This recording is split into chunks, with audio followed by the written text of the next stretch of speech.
noite. Estamos começando mais um Roda Viva, programa apresentado pela TV Cultura de São Paulo. Este programa é transmitido simultaneamente pela Rádio Cultura AM e retransmitido pelas TVs educativas dos seguintes estados: Minas Gerais, Espírito Santo, Mato Grosso do Sul, Bahia e Piauí. Lembramos que, como este programa é apresentado ao vivo, nós poderemos receber perguntas dos nossos telespectadores encaminhadas às nossas três telefonistas, a Jane, Lúcia e Maria. Nosso convidado de hoje é uma das cabeças mais brilhantes do cinema brasileiro e um de seus diretores mais importantes, é Cacá Diegues. Certamente muitos de vocês assistiram a filmes como Chica da Silva ou Bye Bye Brasil e terão assistido agora a última realização de Cacá Diegues, a mais recente, em cartaz no cinema de São Paulo, que é Um Trem para as Estrelas. Para falar da sua obra, dos seus filmes passados, desse filme que está sendo apresentado agora, e também para discutir aqui conosco as suas muitas ideias, Cacá Diegues estará sentado nos próximos minutos ou nas próximas horas ao centro de uma roda viva formada pelos seguintes entrevistadores: Marco Antônio de Lacerda, editor da revista Vogue; Dirceu Soares, jornalista da revista Afinal; Ninho Moraes, editor do programa Olhar Feminino e cineasta; o cineasta Sérgio Toledo, autor do longa-metragem Vera; Luiz Fernando Emediato, editor do Caderno 2 do jornal O Estado de São Paulo; José Márcio Penido, jornalista da editora Globo; Luciano Ramos, crítico de cinema e apresentador do programa Panorama da TV Cultura. Também foi convidado, mas não está ainda presente aqui entre nós, o jornalista Marcos Augusto Gonçalves, que é editor de opinião do jornal Folha de São Paulo. Vamos ver se o Marcos chega a tempo. Estão presentes também como convidados da produção alunos da Escola de Comunicações e Artes da USP, a ECA. Cacá, você é autor de pelo menos uma unanimidade nacional em matéria de boa receptividade por parte da crítica, que é o Bye Bye Brasil. Já o seu último filme, Um Trem para as Estrelas, não foi tão bem recebido por alguns críticos. E o filme até sofreu algumas críticas ásperas. Como é que você reage em casos assim? Você, nesse caso específico do seu filme mais recente, você concorda com alguma restrição que foi feita por um desses críticos que não gostaram do filme? Olha, eu devo até fazer um reparo aí. Mesmo Bye Bye Brasil não foi unanimidade crítica. Houve muita gente que não gostou. Olha, eu acho que é o seguinte: eu devo lhe dizer que, de um modo geral, embora haja toda uma onda das relações entre os críticos e os criticados, eu não tenho, eu acho que até a imprensa, de um modo geral, na minha carreira, me tratou até com muita generosidade. Eu me sinto muito mais tratado com generosidade do que de uma maneira persecutória. Eu acho que, por algum motivo que eu não sei explicar direito, ou até poderia explicar, mas seria muito longo, os meus filmes não provocam unanimidade. São filmes que produzem uma certa polêmica e as coisas que eu digo também, às vezes, produzem certas... Mas o que eu quero dizer, que eu quero ficar claro de saída, são duas coisas. A primeira é que eu não tenho contas a ajustar com ninguém. Eu não tenho nenhum ressentimento, nenhuma... Eu, na verdade, eu devo te dizer que eu mal me lembro quem era a favor ou quem era contra o Quilombo, por exemplo, que foi meu filme precedente. Eu devo dizer que, na verdade, eu considero o cinema uma atividade pública e, portanto, exposta a essas coisas. Quer dizer, eu não considero uma crítica aos meus filmes uma ofensa pessoal, a não ser quando se transforma numa ofensa pessoal mesmo, né? Aí a gente tem que responder. Não é o caso. Então essa era a segunda coisa que eu queria dizer. Quer dizer, eu não sou um profissional de cinema, eu detesto essa palavra, profissional de cinema. Eu sou um militante do cinema, eu faço cinema 24 horas por dia.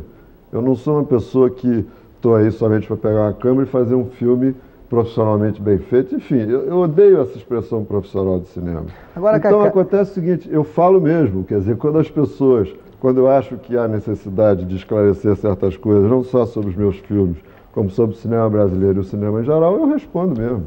Agora, Cacá, você não é um profissional de cinema, mas parece que você ganhou pelo menos algum dinheiro com o cinema, tanto assim que você vai produzir um filme, é isso? Você ganhou bastante dinheiro com o cinema? Não, ninguém no Brasil ganhou dinheiro com o cinema. Eu desafio a quem quer que seja apontar um só realizador brasileiro, da minha ou de qualquer outra geração, que tenha ganho dinheiro com o cinema. Se você for comparar a vida dos cineastas brasileiros com as pessoas de igual prestígio em outras atividades, na televisão, no jornalismo, no teatro, na música popular, é até covardia. Esse filme que eu vou produzir agora, eu estou produzindo com recurso da Lei Sarney. É uma experiência alternativa. Eu acho que está todo mundo cansado da Embrafilme, está todo mundo cansado das coisas. Vamos aproveitar a experiência da Lei Sarney para ver se vai dar certo. Eu vou produzir. É um filme que eu vou produzir. Eu não sou o diretor do filme, vai ser dirigido por um rapaz, o Rodolfo Brandão, que foi meu assistente no Quilombo e produtor executivo no Trem para as Estrelas. Ele tem 27 anos, é o primeiro filme dele. É um filme chamado Dedé Mamata, baseado no romance do Vinícius Viana, que vem a ser filho do nosso Vianinha. Então, esse filme eu estou produzindo com recurso da Lei Sarney. Cacá, mas se você não está ganhando dinheiro com o cinema, alguém deve estar, porque num ano como esse que a gente está vivendo de caos econômico, o cinema brasileiro dá sinais, né, de muita fertilidade, de uma produção quase que inédita. Como é que se explica isso? O Marco Antônio, de cara 50% da bilheteria vai para o exibidor. Dos outros 50% que sobra, você paga 20% a 25% para o distribuidor. Do que sobra, que portanto 30% a 25%, você paga praticamente sozinho a principal mídia, que é os anúncios de televisão, as cópias do filme. Enfim, o que sobra para o produtor é praticamente nada. Eu acho que nós estamos vivendo hoje, no Brasil, uma crise econômica muito grave no cinema brasileiro, que eu acho que não é uma crise do cinema, é uma crise do país. Né? As pessoas estão morrendo de fome, arroz salarial, perda do poder aquisitivo, desemprego. Ninguém vai morrer de fome num cinema. Então as pessoas não estão indo ao cinema. As consequências disso é que, evidentemente, a primeira área do cinema a sofrer as consequências disso são os produtores brasileiros.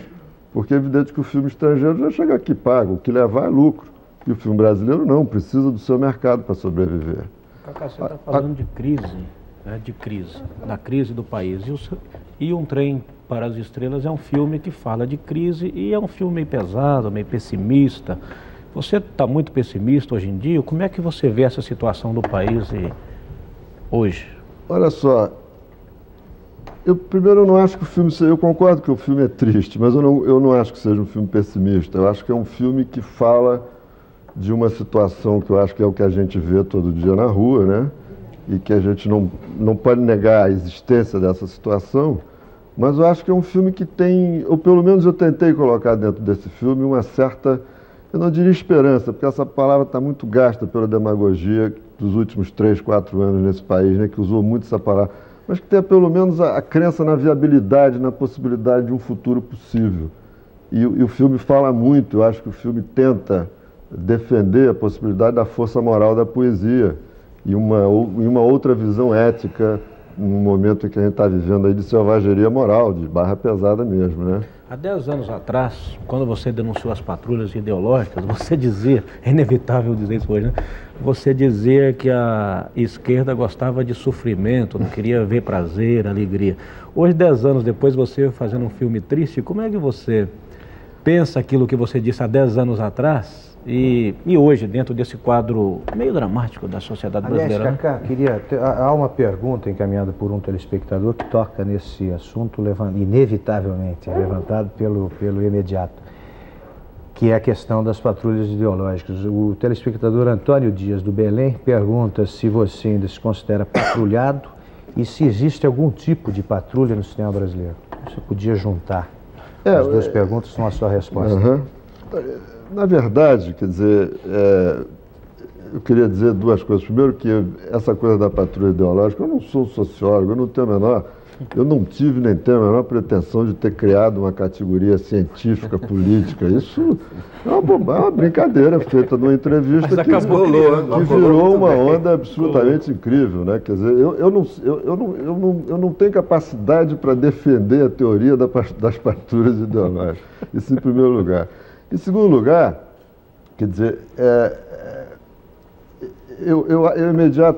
eu acho que a coerência sobretudo no artista, ou em qualquer pessoa que trabalha com a ideia, né, no mundo das ideias e da imaginação, a coerência é falta de imaginação. Eu não me sinto absolutamente obrigado com o que eu disse há 10 anos atrás. Não só porque eu mudo, como também porque o mundo muda. Há 10 anos atrás, não se esqueça que estava começando uma abertura política no país, a gente tinha muita esperança, olha a palavra aí, de uma opção de coisa que ia acontecer, que a gente acreditava que ia acontecer. Hoje nós estamos vivendo um processo exatamente inverso, de uma grande decepção, uma enorme frustração. Eu, nesse momento, estou querendo me colocar a meio caminho entre o otimismo demagógico dos poderosos, que são os únicos que podem estar satisfeitos, e a euforia negativista que pintou do outro lado. Quer dizer, eu fico muito espantado, eu estou muito triste com o que está acontecendo no país e no mundo, de um modo geral, mas eu fico espantado com essa euforia negativista, essa celebração do fracasso da humanidade. Está todo mundo dizendo assim, oba, está uma porcaria. Isso eu não vou fazer nunca. Né? Bom, deixa eu fazer uma patrulha lógica aqui, porque eu estava sacando que tem algumas perguntas aí que o Kaká não respondeu direito. Então, a primeira questão, que na verdade foi essa. Se você concorda, você respondeu outras coisas sobre a crítica, mas da tua relação com a crítica. A questão é se você concorda com algumas das críticas que foram colocadas em relação ao teu filme. Essa coisa você não respondeu. E a outra coisa é o seguinte, você disse que não conhece ninguém que tenha ganho dinheiro com o cinema. Eu queria saber se é possível ganhar dinheiro com o cinema aqui. Só isso. São duas coisas. Primeiro lugar, eu devo dizer a você que se eu não estou respondendo, eu ainda estou um pouco sufocado por esse decor, né? Que é um negócio tá na chuva para se Isso aqui eu traço, né? A gente já... Bom, mas vamos reagir a ele. Agora, você está entre eu concordo sim, ô Luciano, eu concordo. Eu vou lhe dar um exemplo que aconteceu.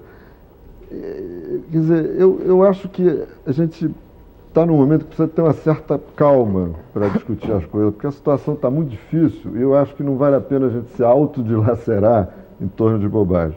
Então, vou dar só um exemplo. Em 1976, quando eu terminei Chica da Silva, eu fui atacadíssimo por várias pessoas, você deve estar lembrado, coisa e tal.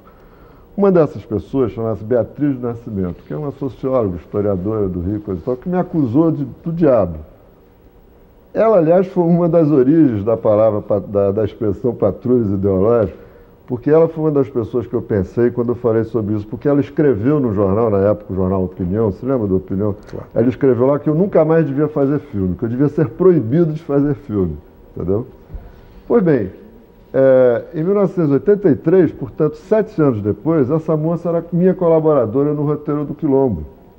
Porque eu conheci ela, a gente começou a conversar, eu percebi onde é que estava a crítica dela, a gente se tornou não só amigos, como a gente se entendeu, a um ponto que ela foi uma das 7 co-roteiristas colaboradoras do Quilombo.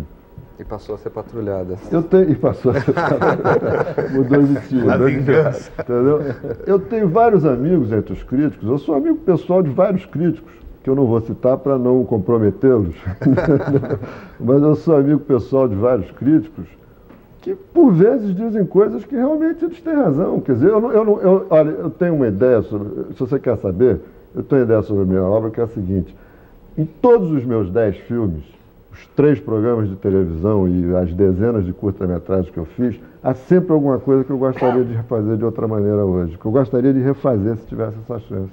Há sempre alguma coisa. Não me pergunte o que eu não vou citar, porque aí eu estaria comprometendo um colaborador meu, porque se for fotografia, tem um fotógrafo atrás.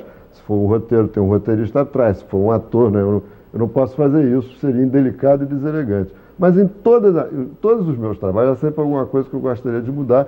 E às vezes essa alguma coisa é indicada por um crítico, por uma pessoa que escreve ou me diz alguma coisa sobre os meus filmes. Agora, o que eu reagirei sempre, como eu falei no início do programa, é que não adianta, eu não me sinto condenado. Olha, eu não tenho o monopólio da última palavra, sobretudo sobre os meus filmes. Longe de mim ter essa pretensão. Eu não tenho o monopólio da última palavra, mas também não estou condenado a ter só a primeira palavra. Entendeu? Eu me sinto um militante do cinema e um militante da cultura. O que disserem eu vou responder.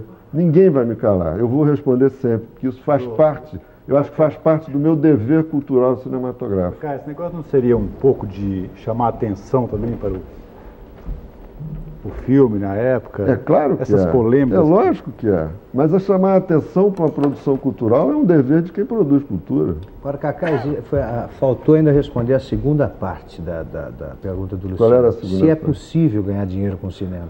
Olha, eu estou lhe dando o testemunho dos cineastas, vamos dizer, uma palavra que eu detesto, sérios, né? Porque dá a impressão que todo mundo assim, não é bem isso, né? Há cineastas sérios que fazem comédias excelentes. Mas vamos dizer, os cineastas respeitáveis desse país, as pessoas que fazem filmes dignos. Às vezes ganha dinheiro, às vezes perde dinheiro, coisa e tal, mas eu não conheço nenhum que seja rico realmente, como são ricos alguns homens de televisão, como são ricos muitos homens da música popular, como são ricos alguns, como todo mundo, que é normal acontecer numa sociedade capitalista. No cinema, eu não conheço um realizador da minha ou de qualquer outra geração que tenha ficado rico com o cinema. Qual é o seu patrimônio, Cacá? Essa fita não vai para o imposto de renda, não vai para o fisco? Eu acho que isso aí é uma pergunta extremamente pessoal, que não tem o menor interesse cultural. Cacá, eu queria saber um negócio. Eu vendo o seu filme, eu acho que você falou que de 10 filmes que você fez, esse último, o que tem mais semelhança é o Chuvas de Verão, né? Que é o tratando, eu achei isso, tratam de dois temas diferentes, um da velhice e outro da adolescência, que são dois temas muito difíceis, né? Como você vê essa sua entrada nesse tipo de mundo de adolescente, essa coisa de carência, a coisa dos idosos também, que era uma coisa muito de carência? Olha, eu acho que Um Trem para as Estrelas não é um filme provavelmente sobre jovens. É um filme que tem um jovem como personagem principal. O Trem para as Estrelas tem muito uma estrutura de estrada, de filme de estrada, né, de road movie. Eu acho que, dos meus outros filmes, do ponto de vista de estrutura, o que ele se parece mais é Bye Bye Brasil e não Chuvas de Verão. E num filme de estrada, o que acontece à margem da estrada é tão importante, ou às vezes mais importante, do que o personagem que está passando pela estrada. Você está entendendo? Então eu acho que o Trem para as Estrelas, na verdade, é um testemunho pessoal muito modesto. O filme não é a realidade. Essa coisa, há muitos anos que eu já sei que o cinema não tem esse poder. Mas é um testemunho modesto de uma pessoa que está tentando ver o seu tempo e que fala algumas coisas, não todas, mas algumas coisas sobre esse chamado espírito do tempo. Então, por exemplo, eu acho que tão importante quanto o jovem saxofonista, o jovem Orfeu do meu filme, são as pessoas que ele encontra ao lado, como a mãe dele, como o jornalista, como o delegado. Eu só estou citando os personagens maduros exatamente para te mostrar como não é propriamente um filme só sobre a juventude. Agora, é claro que o filme tem uma perspectiva, que é visto através dos olhos daquele jovem. Eu não sei te explicar direito por quê, realmente, mas eu tenho a impressão que eu fiz isso porque, numa situação meio sombria, como a que a gente vive nessa virada de século agora, a única coisa que pode transportar um pouco de futuro é a juventude mesmo. É uma ideia que transporta nela mesma um pouco de futuro. Sim, você acha que você conseguiu isso com esse filme? Eu não sei te dizer isso, eu ainda estou muito perto do filme. Eu gosto muito do filme, eu tive um enorme prazer em fazer o filme. Acho que acertei várias coisas que eu pretendia nesse filme. Eu acho que sim. E eu tenho tido testemunhos de pessoas, embora tenha tido também muita pancada aí. Quais são os momentos do Trem para as Estrelas que você considera acertos cinematográficos? Só para que a gente tenha um pouco da ideia, da opinião sua como cineasta. É tão difícil dizer isso, porque é um filme que eu acabei de fazer, né, Marco Antônio? Então é um filme que eu ainda tenho uma ligação afetiva com ele muito grande. Eu me sinto traindo o filme se eu te disser que eu não gostei de alguma sequência. Só para te dar um exemplo, só para a gente ficar mais à vontade, eu acho que o personagem do Vilca, por exemplo, poderia ser melhor. Eu critico, eu acho que eu podia ter trabalhado um pouco mais aquele personagem do jornalista. E eu sei por quê, quer dizer, eu tive que tirar umas coisas na montagem, então eu acho que o personagem do jornalista está faltando alguma coisa. Mas eu gosto muito do personagem do Milton Gonçalves, do delegado. Eu acho o encontro com a mãe, é uma coisa do menino com a mãe, com a Beth Faria, é uma coisa muito bonita, sobretudo graças a Beth Faria, que foi fundo, que fez um trabalho lindíssimo, né, que realmente se entregou num momento difícil, né, um papel difícil, coisa e tal. A famosa chuva de feijão, que gera tanta opinião contrária, né? Os que são a favor, eu acho que também é bem realizado. Eu gosto muito do filme, eu, para dizer a verdade, acho o meu melhor filme. Não sei se é porque é o último, e a gente lambe mais a última cria, talvez seja, mas eu acho o meu melhor filme. Cacá, eu queria chamar uma pergunta do Ademar Guerra, que vai entrar por aqueles monitores. Cacá, a descaracterização da cultura nacional atualmente. Cada vez mais a colonização é evidente e mais do que vitoriosa, o que é pior. Principalmente nas comunicações, principalmente nas artes. Me refiro a teatro, sou de teatro, você sabe, você é de cinema, mas me refiro a todas as formas de expressão. Estamos cada vez mais enveredando por um caminho colonizado, como gosto, como tema, como proposta. Isso é impressão, isso é uma frase feita, ou isso está acontecendo? Ademar, eu tenho o maior respeito por você, pelo seu trabalho e tudo, mas eu diria isso que você disse com uma certa nuance. Eu acho que é um pouco mais complexo. Eu acho que o que está acontecendo é o seguinte: eu acho que por circunstâncias Y e Z, quer dizer, sobretudo pela própria diminuição do planeta, pelas comunicações, pelas coisas de massa, coisa e tal, o que está acontecendo hoje no mundo é que o mundo está se tornando uma cultura só. O que a gente está vendo hoje, que está acontecendo no mundo, é que a população mundial, mesmo em países do chamado terceiro mundo, está se concentrando nas grandes cidades. E grandes cidades que estão vivendo de uma maneira mais ou menos semelhante umas às outras, de uma mesma estrutura urbana, com o mesmo tipo de comportamento. Vamos tomar, por exemplo, o Brasil. Você vê o Brasil. Eu acho que não existe diferença fundamental entre o que acontece em São Paulo, no Rio de Janeiro, coisa e tal, do ponto de vista cultural, ético, etc., social, e o que acontece em Nova York, Paris, Tóquio ou Bombaim. Quer dizer, o que está havendo, hoje, por exemplo, 72% da população brasileira vive nas grandes concentrações urbanas. Parece que no ano 2000 apenas 12% de brasileiros morarão no campo. Isso gera uma espécie de uniformização cultural. Que eu te digo sinceramente, eu não sei se é bom ou mal, eu sei que é assim. E eu não sei se existe uma outra maneira de você falar com as pessoas, porque, na verdade, isso é mais forte do que nós, produtores de cultura, porque isso é a população do planeta que faz, isso é a sociedade que faz, e nós não temos o poder de mudar isso mais, entende? Agora, como é que essa cultura única vai resultar em termos de o cinema brasileiro? Eu acho, por exemplo, eu vou dizer uma coisa aqui, aí o imediato vai me cobrar a coerência de 10 anos atrás, eu vou dizer uma coisa talvez um pouco polêmica, mas os cinemas nacionais acabaram. O que existe hoje são bons e maus filmes, feitos em diferentes países do mundo. Houve recentemente agora uma retrospectiva japonesa, até aqui em São Paulo, tive a oportunidade de ver alguns filmes. É impressionante, aqueles filmes, se não tivessem os atores de olhos rasgados, você não reconheceria como um filme japonês se você se lembrar de Kurosawa, Mizoguchi, etc. Bom, para quem não é sociólogo, a aula é excelente aí que ele deu sobre a cultura, as coisas todas. Não é? Eu ia dizer mais uma coisa quando você me interrompeu, que podia ser até mais grave do que o que eu disse, que era o seguinte: eu acho que nesse sentido, inclusive, você pode dizer hoje, eu vou dar um exemplo. Você sabe que hoje, por exemplo, com o negócio de satélite na televisão europeia, eles estão discutindo porque vai ter satélites na Europa. Então, são 1000 países. Como é que você vai emitir em holandês para a Itália? Como é que você vai emitir em espanhol para a Suécia, etc. Então, os ministros da cultura da Europa estão se reunindo e parece que a tendência é unificar os programas pan-europeus em inglês. O que me leva a dizer que talvez o inglês se torne o latim do século XXI. O que você vai fazer diante disso? Não, a propósito, um dos nossos convidados da Escola de Comunicações e Artes encaminhou uma pergunta que já está muito ligada ao que você está dizendo. Ele lembra, isso vai cobrar coerência também, ele lembra que você foi um dos primeiros diretores a colocar no cinema, a abordar no cinema o problema do poder hegemônico de uma única rede de TV no Brasil, no caso a TV Globo, e o filme é o Bye Bye Brasil. Essa rede ditaria os costumes nacionais.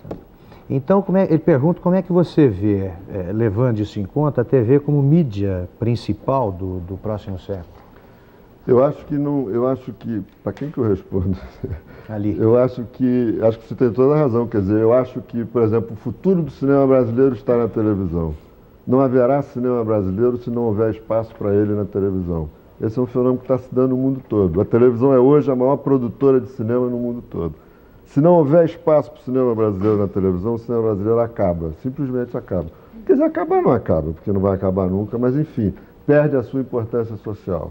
Agora, enquanto a televisão no Brasil não for democratizada, ou seja, não estiver... Democratizar a televisão não é botar cangaceiro e índio só na televisão, não. Democratizar a televisão é botar a televisão ao alcance de todos que são capazes de produzi-la. E hoje no Brasil o que está acontecendo é que há um monopólio, primeiro o regional do Rio e São Paulo, é uma espécie de imperialismo interno em relação às outras regiões do país, e segundo, dentro desse imperialismo regional há um monopólio praticamente determinante do que aqui. Nessa questão, você não acha, inclusive nós estamos aqui entre cineastas, jornalistas, é uma questão que eu vinha pensando no caminho, que essa questão da televisão, ela é uma questão que é política e ela passa pela Constituinte, né? Quer dizer, e ela é, de um certo modo, algo que nos atinge a todos, jornalistas, artistas, cineastas, opinião pública, etc. Quer dizer, é uma briga de poder que no momento que existe uma Constituinte, né, ela se coloca com muita força. Quer dizer, a gente vê, por exemplo, que dificilmente o Conselho Nacional de Comunicações vai ser aprovado nessa Constituinte. É importante esclarecer que isso significa que o direito de ser proprietário de uma televisão, que é uma concessão estatal, é decidido atualmente exclusivamente pelo presidente da República, tá certo? Ela não passa pelo Congresso Nacional, nem sequer por um conselho com representação classista, etc. E eu tenho um pouco a sensação de que nós vivemos um momento de profunda apatia na sociedade brasileira, em todos os níveis, né? E de que essa Constituinte ela vai trazer muito pouca alteração profunda e significativa, né? Em todos os níveis. Não que nos toca mais diretamente, né, na questão da televisão, eu não vejo realmente, de um lado, nenhum dado, no sentido de que essa questão, do ponto de vista do poder, ou seja, de quem tem direito de ter a televisão, né, de quem tem o direito de controlar a programação da televisão, e, por outro lado, também da mobilização da sociedade, nos seus vários segmentos, da imprensa, dos artistas, dos intelectuais, etc., que isso esteja sendo feito. Quer dizer, essa Constituinte vai se dar e nós vamos perder um momento histórico, né? Porque é aí que ela tem que se dar, para a gente realmente intervir nessa discussão, não só do ponto de vista cultural, mas do ponto de vista político mesmo, de quem controla a televisão. Como é que você vê essa questão? Eu junto isso que você está dizendo com o que o Adhemar falou, e que eu ia dizer no final, quando o Luciano me puxou lá para outra coisa, que é o seguinte: a verdadeira questão cultural brasileira não é mais essa do colonialismo, da colonização, dessa coisa, e sim da democratização da cultura. Não tem importância nenhuma que um garoto de Belém faça um rock, ou que um menino da Paraíba faça um reggae. Não tem a menor importância, na medida em que ele tem a possibilidade de produzir e se fazer consumir, coisa que não está acontecendo. O problema não é do que a pessoa faz, e sim do direito que ela tem de escolher o que faz. Isso é o que está acontecendo na cultura brasileira hoje. O que existe hoje é que você tem muito poucas condições de escolher o que você quer fazer por causa dessa opressão que você se referiu, que eu não vou repetir porque você descreveu muito bem. É exatamente isso que você disse, eu assino embaixo. Mas como é que você vê a nossa essa relação com essa Constituinte, de um modo geral, eu me sinto extremamente decepcionado e frustrado com o que está acontecendo nessa Constituinte. Eu, como você, não tenho a menor esperança que isso vai se resolver na Constituinte. Eu acho que isso só vai se resolver na medida em que nós pudermos mobilizar a sociedade, não sei de que maneira. Aliás, essa frase tem sido usada muito, né? Mobilizar a sociedade por todos os partidos, da direita, da esquerda, do centro. E eu não sei o que ela quer dizer, mas eu sinto que isso... O Brasil é um país que gasta 3 bilhões de dólares, não é isso? Que gastou para fazer uma bomba atômica, e não sabe que o audiovisual é a maior bomba atômica do mundo moderno. O que o Adhemar Guerra falou sobre colonização nada mais é do que o poder do audiovisual, entendeu? Dos centros metropolitanos distribuído pelo mundo todo. E nós não temos... O homem público brasileiro está no século XIX, o mais avançado deve ter lido 2 capítulos de Machado de Assis. Até hoje, o homem público brasileiro, e aliás, o intelectual brasileiro de um modo geral, não chegou ainda ao audiovisual.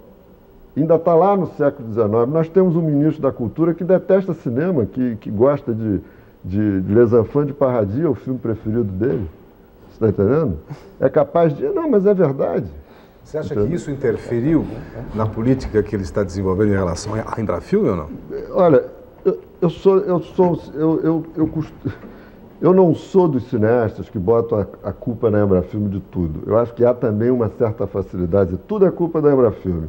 Meu filme não foi bem, a culpa é da Embrafilme. Ainda não fiz meu filme, a culpa é da Embrafilme. Não sei o que. Não, eu não acho que a Embrafilme seja culpada de tudo. Eu até tenho um certo afeto e uma certa admiração pelas pessoas que estão lá agora. Estão se esforçando, tentando fazer... O que eu acho é que a Embrafilme é uma estrutura que pertence ao passado. Eu não estou dizendo isso hoje. O Sérgio é cineasta, militante, ele acompanha os nossos assembleias. Ele sabe que eu digo isso há 4, 5 anos, talvez, que eu me lembro assim rapidamente, desde 82, numa entrevista que eu dei à Folha, eu já dizia isso, a Embrafilme acabou. A estrutura Embrafilme, esta maneira de fazer filme, pertence a um Brasil que não existe mais, cuja economia, cuja situação social e política, cuja tendência das elites já é outra. E o que você acha que tem que se fazer com a Embrafilme? Eu tenho a impressão que a Embrafilme, eu não tenho imediato uma clareza do que eu faria com a Embrafilme, mas eu tenho a impressão que a melhor solução seria dividir a Embrafilme em duas coisas. Uma fundação ligada ao Ministério da Cultura, com a atividade, entre aspas, cultural, chamada cultural, quer dizer, aquela atividade que não é de mercado, entendeu? E qualquer outra coisa para o que fosse de mercado. Agora, essa qualquer outra coisa tinha que ser necessariamente ligado ao incentivo da produção, da exibição e da distribuição a partir da iniciativa privada. Quer dizer, a existência da Embrafilme, tal como ela é hoje, é um arcaísmo, se você pensar, por exemplo, na questão da Lei Sarney, que essa, sim, é uma coisa modernizadora e que, por ser modernizadora, já está sendo boicotada pelos burocratas do Ministério da Fazenda. Cacá, mudou alguma coisa na Embrafilme com a nova República? É a pergunta do Carlos Esbroge, do Paraíso. Não mudou nem pode mudar por esse motivo que eu estou dizendo, porque a estrutura da Embrafilme continua a mesma, por melhor que sejam as intenções das pessoas que vão lá, entendeu? Eu estou lançando um filme agora, O Trem para as Estrelas. Bom, eu sou produtor desse filme, então não só sou realizador, como sou produtor, tenho interesse no filme, então eu viajo o Brasil todo, eu estou aqui exausto, porque eu passei um dia em Florianópolis, um dia em Curitiba, estou em São Paulo, amanhã eu vou para o Rio, quinta eu vou para a Bahia, eu boto o stand na porta de cinema, eu faço o trailer de madrugada, eu prego cartaz. Todos nós, não sou um herói solitário, todos nós fazemos isso. O Sérgio fez com o filme dele, todas as pessoas fazem com cada um com o seu filme. Agora, não vou me queixar da Embrafilme, porque a Embrafilme simplesmente não tem mais estrutura para fazer isso, porque a estrutura da Embrafilme se desmilinguiu. Você está entendendo? Cacá. E eu acho que é um erro nosso, de nós cineastas, entendeu? De 6 em 6 meses nos reunimos e vamos ao Ministério da Cultura pedir mais grana. Porque precisa de mais grana, só que não pode ser mais assim, porque essa forma de fazer cinema no Brasil acabou, é um saco sem fundo. Antes de passar ao Zé Márcio Penido, eu queria fazer outra pergunta, transmitir a você a pergunta de outro telespectador, que é o Emílio Carlos da Moca. Ele acaba de perguntar se você assumiria a direção da Embrafilme em outra estrutura. Nem pensar, você está louco. Mas nem pensar. Está respondido. Zé Márcio Penido. A Embrafilme é, na cultura brasileira, uma coisa assim feito a CBF do futebol brasileiro, né? Não haveria entre os cineastas, entre os fazedores de filmes, de toda a gama, o diretor, toda a gama que faz um filme, não há um grupo de 13 revolucionário que possa fazer uma coisa que dê uma sacolejada geral nisso, não? Devia ter, Zé, devia ter. Infelizmente ainda não tem. Existe, quer dizer, eu não sou o único que pensa como eu penso, que eu estou dizendo aqui, eu não sou o único a dizer essas coisas. Há vários cineastas brasileiros que já têm consciência disso e há algum tempo. Agora, isso é muito delicado, porque são muitos cineastas, a situação do cineasta brasileiro é muito difícil, como a gente falou aqui no início do programa. Eu sou um cineasta brasileiro privilegiado, porque eu tive filmes que deram certo no exterior, eu pude fazer um filme em coprodução, como o Trem para as Estrelas é. Eu tenho a confiança dos investidores, porque eu tenho alguns filmes que deram um resultado razoável, entendeu? Eu não vou criar regras para o cinema brasileiro a partir da minha experiência, eu tenho que ver a média da experiência. E a situação é muito difícil, os cineastas estão passando dificuldades, alguns muito mais do que outros. Então você tem que respeitar essas pessoas. É no seio das entidades e das associações, das nossas associações, da nossa entidade, que a gente tem que tentar resolver esse problema. Então isso é difícil, é uma articulação difícil, porque são interesses diferentes, são situações diferentes. Então, nesse ambiente, o tal Clube do 13 que você está falando ainda não apareceu, não. Mas precisa aparecer. Seria um pouco também de aversão até do próprio artista em se meter numa dessas? Não, não é não. Eu vou lhe dizer uma coisa. Eu, pessoalmente, eu estou, para dizer a verdade, de saco cheio de falar em Embrafilme. Porque cineasta, quando vai para jornal, para televisão, é só para falar sobre orçamento, lei, decreto, Embrafilme, política. Quando a gente consegue falar sobre cinema, a duração de um plano, a direção de um ator, uma fotografia diferente, já está exausto, cansado, de tanto que brigou pela lei no número não sei o quê, pelo decreto não sei o quê, pela Embrafilme, pela não sei o quê, entendeu? É um inferno. Deixa eu só emendar nesse assunto pelo seguinte, porque a gente está sempre, inclusive, sendo acusado disso. Aqui no Roda Viva eu não estava presente, mas fui acusado, né, de pertencer à jovem geração, e que a jovem geração continua com os mesmos vícios dos velhos, que continuam... Velho sou eu, né? Seria tal, não sei o quê, não fui eu que disse, foi ele, dizendo que nós, do cinema brasileiro, estamos sempre discutindo dinheiro, financiamento, Embrafilme, que não conseguimos resolver nosso problema, e que acabamos não discutindo ideias de cinema, essa coisa toda. E citou, essa pessoa inclusive citou, veja o cinema japonês, jovem, atuante, etc. Você citou agora há pouco o ciclo Jovem Cinema Japonês, e teve presente no Brasil um dos expoentes dessa geração, que é o Yanagi-Mashi, né? Que fez um filme lindíssimo e tal, que está muito em voga no Japão. O Japão é o país mais rico do mundo hoje, porque é o país cuja economia cresce, né? Os Estados Unidos é rico, mas está enfrentando uma crise violenta e tal. E você senta ao lado deste cara e vê que o discurso dele, durante 2 ou 3 noites que eu assisti, debatendo, etc. e tal, ele passou 2/3, para dizer o mínimo, de 70% a 80% do tempo dele discutindo o fechamento dos cinemas no Japão, a falta de espaço para o jovem cinema no Japão, a dificuldade de levantar dinheiro, a ocupação radical do espaço de exibição cinematográfica pelos filmes americanos e pelos desenhos animados de guerra japonês. Enfim, então você de repente para e fala assim, bom, no Brasil nós somos pobres, nós temos aqueles problemas e tal, nós somos colonizados, aquela coisa não dá para acontecer nunca, nós é que somos burros e não sei o quê. Mas quando você de repente começa a ver que a geração do Jim Jarmusch nos Estados Unidos já chegou a pensar até criar uma Embrafilme, né, para ter apoio do Estado, para poder sobreviver. Quando você vê que no Japão os cineastas mais proeminentes da nova geração passam o seu tempo discutindo angustiadamente o problema da economia, você é obrigado a parar e reconhecer que o cinema está passando por um processo radical de transformação e que a situação do cinema não é a mesma do Clube dos 13. Que o Clube dos 13 é o futebol, envolve dinheiro que vem, e o cinema no mundo inteiro está se redefinindo, né? Então, como é que você vê essa questão? A gente está sempre discutindo essa coisa. Não, mas o cinema brasileiro é deficitário e há um modo de ser não deficitário, né? Enfrentar a iniciativa privada, Sérgio, aqui, mas pergunta. Como é que você vê essa questão?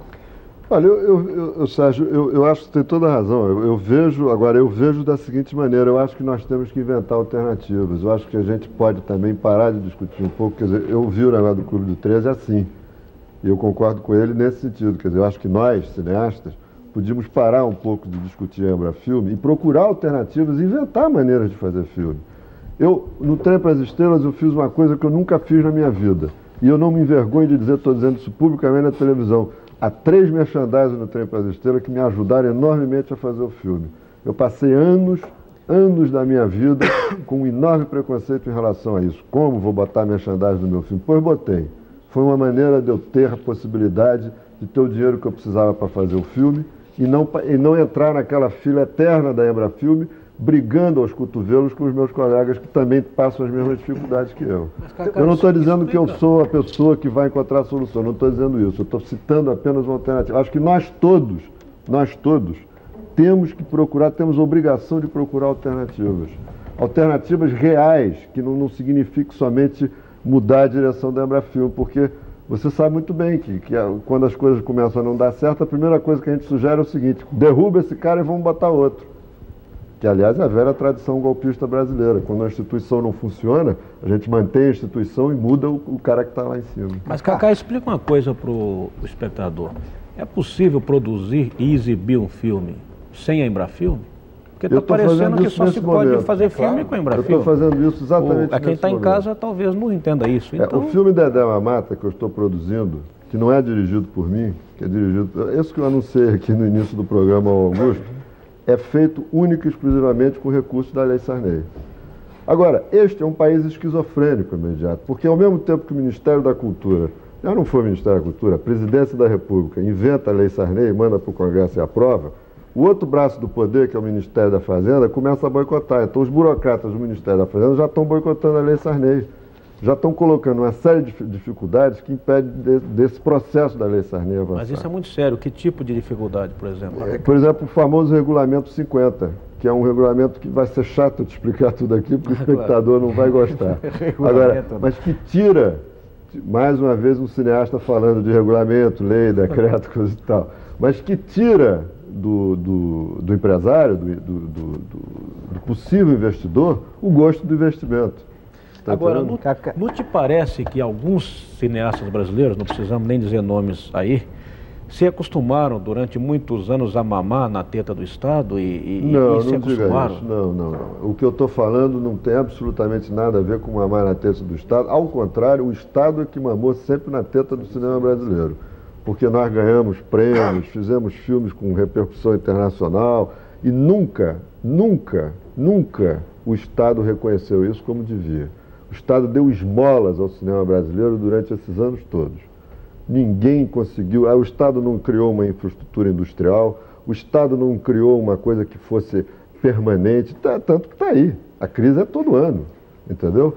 Agora, a ideia de mamar nas tetas é uma ideia estabelecida através da cabeça de várias pessoas. Você está vendo? Não estou te acusando, eu sei que não é você que inventou isso. Eu fiz uma pergunta. Eu sei, eu conheço bem o seu texto, eu sei que não é você que diz isso, mas eu estou dizendo, é uma coisa exatamente para poluir o debate, que não é por aí.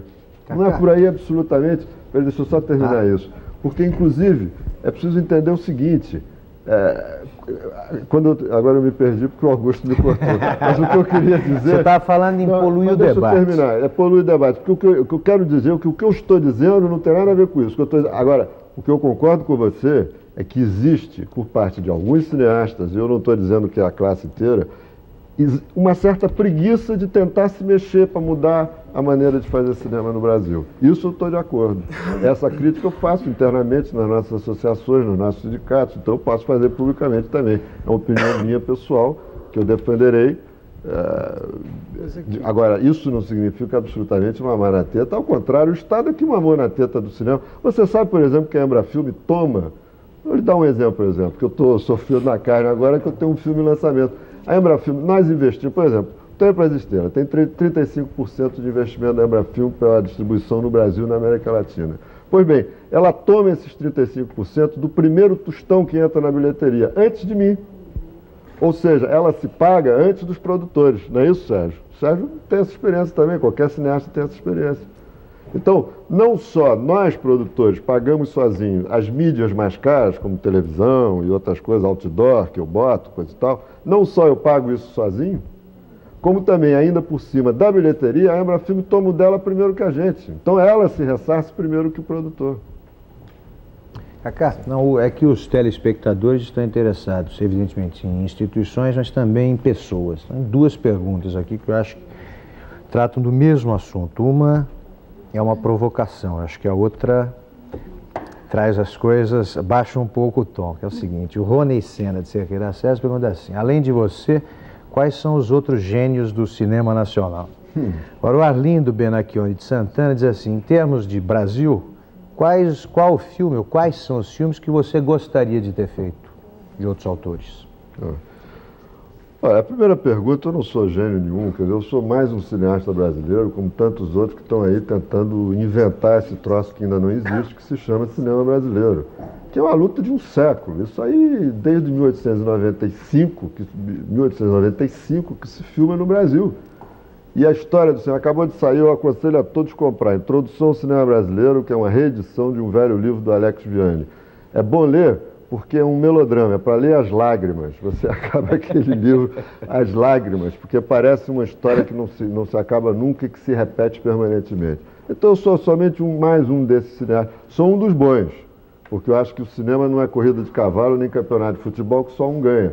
Existem os bons e os maus cineastas. Eu sou um dos bons, eu tenho consciência disso. Agora, quanto aos filmes, tem belíssimos filmes que eu gostaria de ter feito. Eu sou um cinéfilo, eu vou ao cinema, eu vejo pelo menos um filme por dia, ou em cinema, ou em videocassete, ou na televisão. Eu adoro cinema, eu faço cinema porque eu gosto de cinema. Você não citaria um?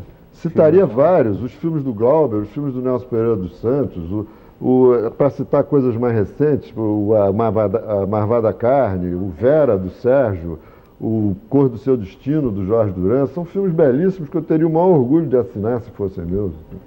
Eu queria sair um pouco dessa crise da indústria que você estava discutindo agora há pouco, entrar um pouco na coisa da crise da arte, e daí usar um pouco até como exemplo a questão das mulheres, das atrizes brasileiras. Você estava falando agora há pouco que o cinema está cada vez mais se associando à televisão, e está virando, você disse que não existe mais o cinema nacional, tudo bem.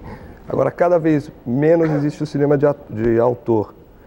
Mesmo vendo esse seu Trem para as Estrelas, em alguns momentos eu achava que qualquer diretor estava dirigindo algumas cenas ali.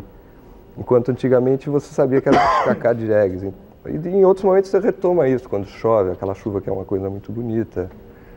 Em outros momentos você vê que é o Cacá Diegues, quer dizer, mas já existe um limite ali. Tem alguns momentos que eu achava que poderia ser qualquer diretor, Bruno Barreto, ou esse, ou aquele outro, poderiam estar fazendo algumas cenas, que é uma padronização meio internacional e que eu acho um pouco perigosa para o cinema enquanto arte e não enquanto indústria, né? Agora, eu queria usar um pouco nisso, na questão das interpretações, uma certa crise de interpretação. Assim, há anos você tinha vários estilos de interpretação no Brasil, tipo Oficina, Arena, Cinema Novo, Cinema Underground, que eram estilos de interpretação. Hoje não existe, hoje é um estilo só de interpretação, padronizado inclusive por uma juventude que vem muito de novela, que interpreta do mesmo jeito, é um naturalismo meio caricato, uma coisa meio perigosa aqui. Como é que você vê isso? Assim, você vê assim, eu estava falando de questão das atrizes mulheres, né? Antigamente você tinha a Nessie Rocha, Helena Inês, Isabel Ribeiro, você tinha pessoas assim. Hoje em dia é difícil você citar pessoas que têm estilos de interpretação, mulheres fenomenais, fantásticas, que têm um estilo de interpretação. Você tem um padrão só. E contraditoriamente, o cinema brasileiro nunca ganhou tanto prêmio de ator como ultimamente tem ganho, né? Eu estava me lembrando disso agora. No caso da Fernanda e no caso da... O prêmio da Hora da Estrela e o prêmio da Fernandinha, né? São prêmios todos femininos. Mas nenhuma delas é um estilo de interpretação diferente. O negócio da interpretação, você tem razão. Eu acho que o que houve foi, mais uma vez, a opressão maciça da novela da televisão criou um jeito... Eu fiz muito teste agora, por exemplo, esse filme, o Trem para as Estrelas, porque você viu, tem um monte de personagens adolescentes, então eu fiz muito teste procurando esses garotos. E é impressionante como todos eles já vêm, com 17, 18 anos de idade, já vêm com todos os tiques da televisão, né? Se você hoje for ver, por exemplo, um grande ator como o Chico Coco ou o Tarcísio Meira, que são grandes atores, de repente você já não vê mais a diferença entre um e outro. Você liga, parece que é a mesma novela, o mesmo personagem e o mesmo ator. Porque já não há, é como se existisse... Eu acho até que é próprio da velocidade da televisão. A televisão, ela não é dirigida, ela é administrada. Então, é uma coisa que tem que ser veloz, rápida e eficiente. Então, tem que ser tudo igual mesmo. Isso você tem toda a razão. Isso criou uma espécie de padronização de interpretação. Mas eu acho que você está sendo injusto com o cinema brasileiro, porque eu acho que é exatamente no cinema brasileiro... O cinema mundial também tem esse problema. Eu acho que hoje você não tem os exemplos de grandes atrizes no mundo inteiro. Eu acho que exatamente no cinema brasileiro, deixa eu só te dizer isso, eu acho que é exatamente no cinema brasileiro onde está se fazendo experiências nessa área bastante diferentes. Você vê no próprio Trem para as Estrelas, você vai desde a caricatura maravilhosa e delirante do Zé Trindade, até o naturalismo global do menino Guilherme Fontes, que acabou de começar, que será um grande ator, que tem um talento extraordinário, mas que está um pouco... Você vai desde a coisa dramática da Beth Faria, né? Até a coisa mais elaborada e formada da Miriam Pires. Quer dizer, eu tenho uma tese sobre interpretação, que é uma coisa que, aliás, eu aprendi muito com um dos meus cineastas preferidos, que é Elia Kazan, que é o seguinte... não existe no mundo duas pessoas que atuem da mesma maneira, né? Aqui nós somos uma vintena de pessoas, ninguém aqui age, bota a mão no queixo, ou se mexe, ou fala da mesma maneira que o outro. Isso tem que ser reproduzido no cinema.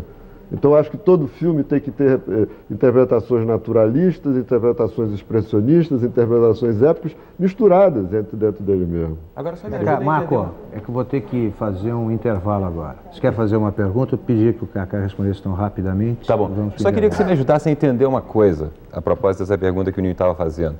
Como é que onde é que se forma um ator como Guilherme Fontes, um cara que nunca fez nada antes, fez o Acordo do Seu Destino e fez esse filme? Porque você falou, Elia Kazan trabalha com atores formados pela Actors Studio, ou seja, tem toda uma estrutura por trás dessa gente.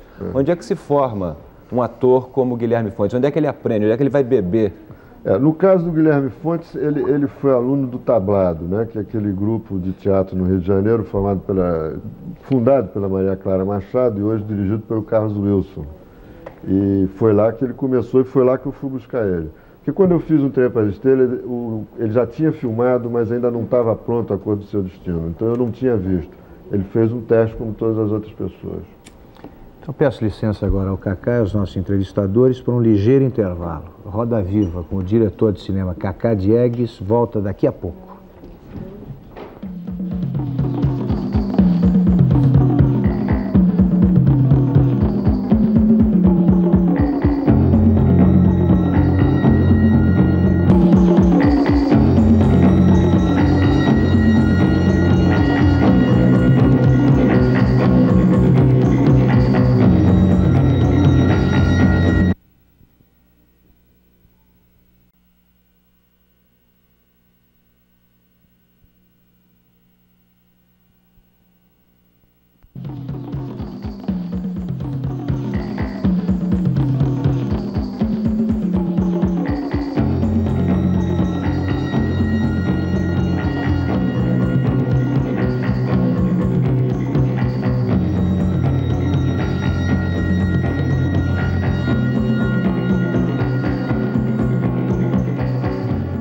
Retomamos aqui o Roda Viva com o cineasta Cacá Diegues.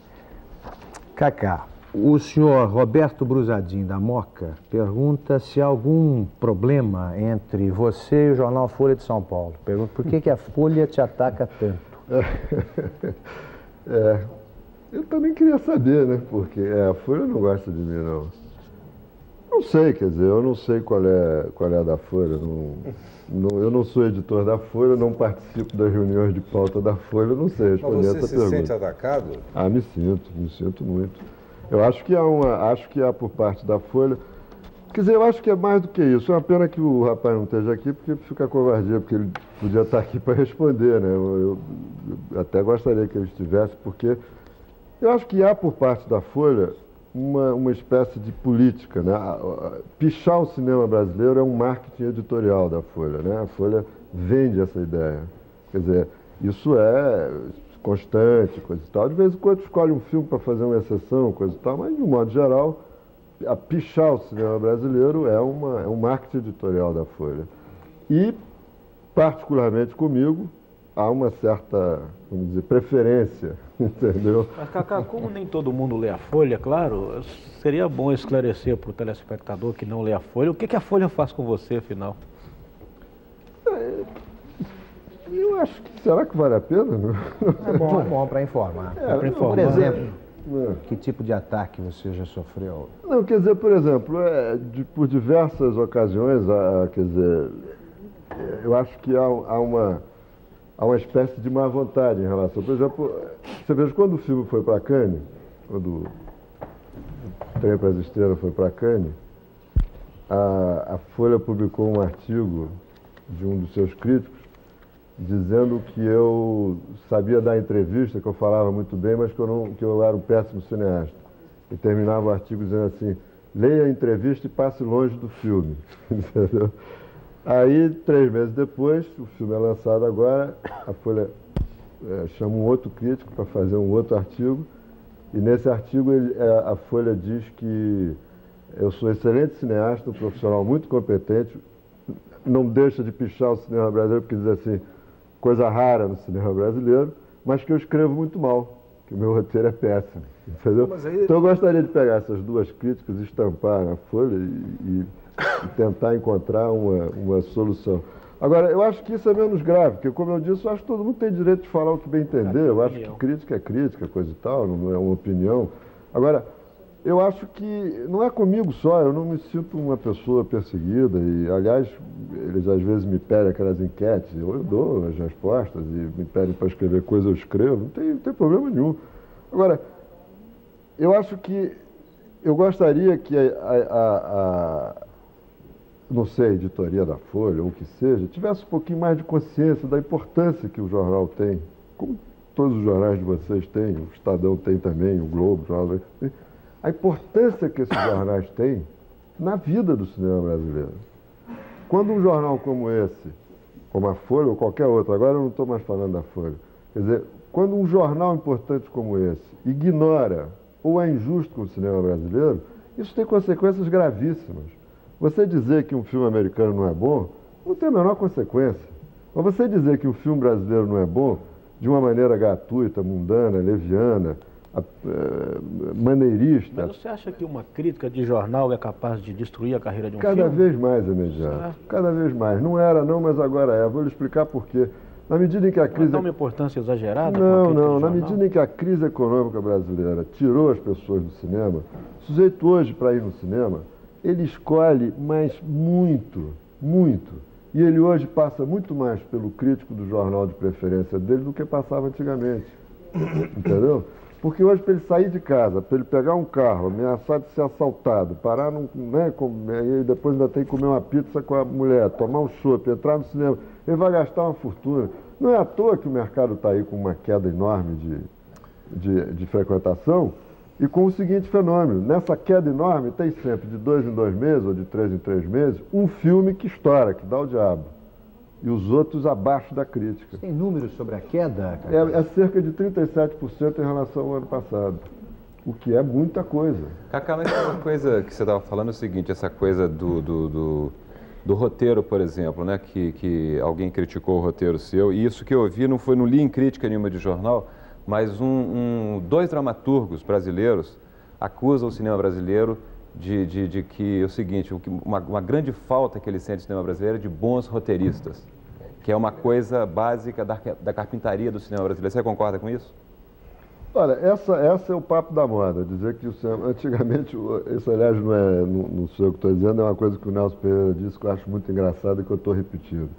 É que eles que antigamente diziam que o brasileiro não era cinematográfico. Aí começou a fazer filmes interessantes. Não, o brasileiro é cinematográfico, mas o português não serve para cinema. Aí depois não era o português, que o português até que dava pé, assim, mas não tem controle técnico. Aí a fotografia ficou ótima, a gente começou até a exportar fotógrafo. Agora é o roteiro, entendeu? E aí o Nelson concluía dizendo assim, quando é que a gente vai provar esses caras que a gente sabe fazer cinema?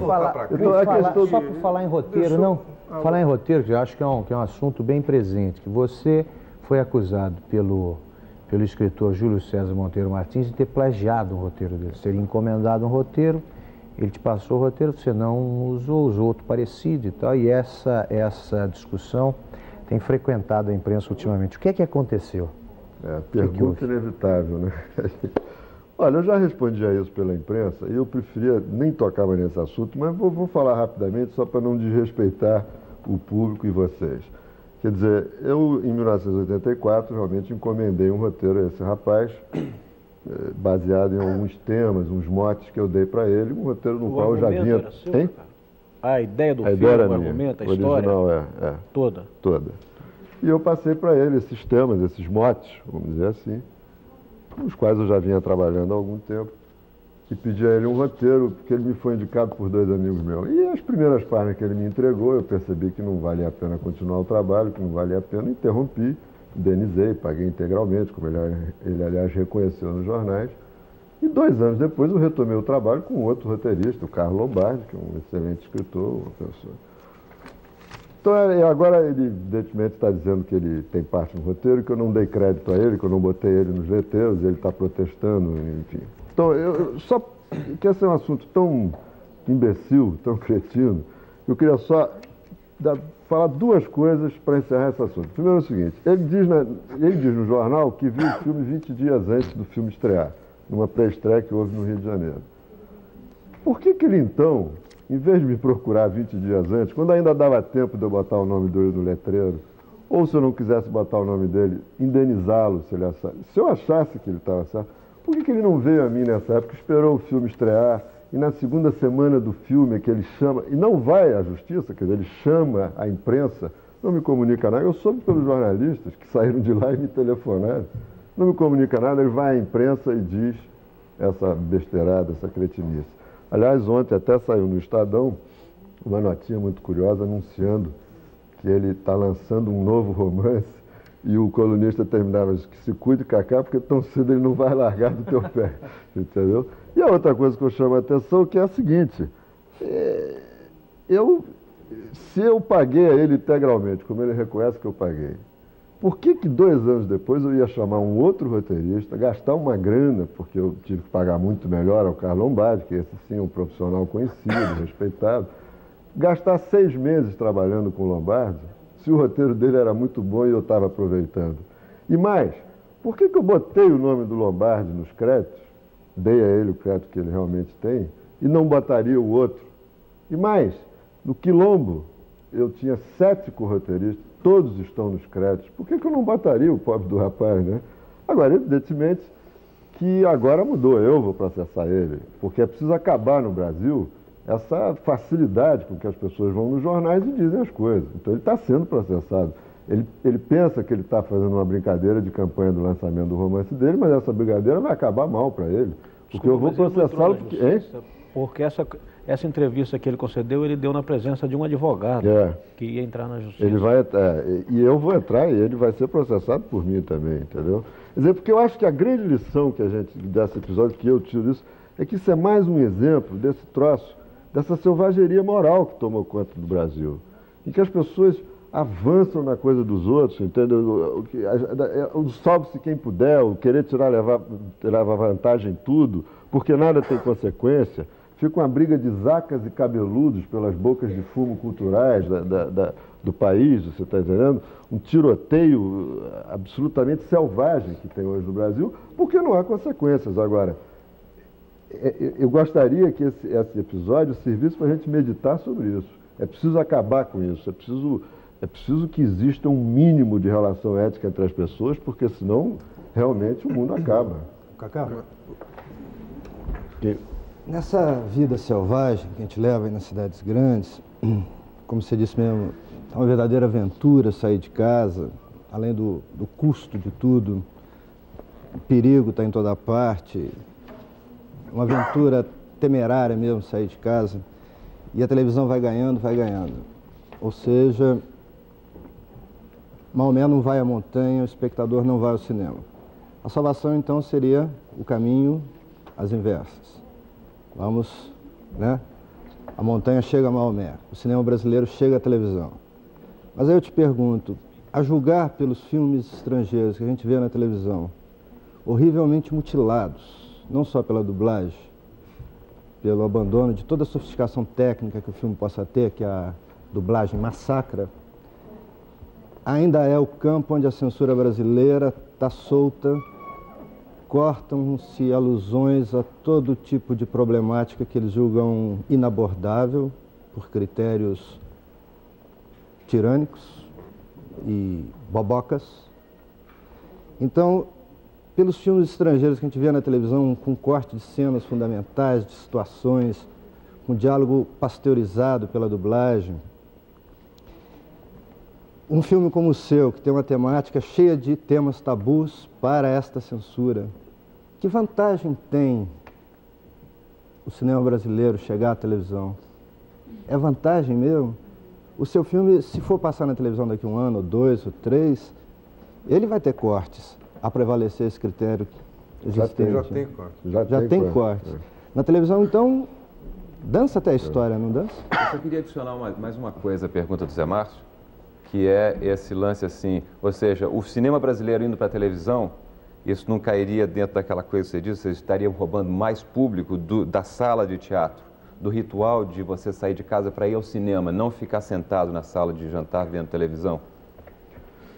Zé Márcio, tem várias maneiras de abordar essa sua questão, que realmente hoje ela é absolutamente procedente, você tem toda a razão. Mas veja bem, quando eu digo aproximar, articular a televisão com o cinema, eu não estou falando só em ocupar um espaço na televisão para o cinema.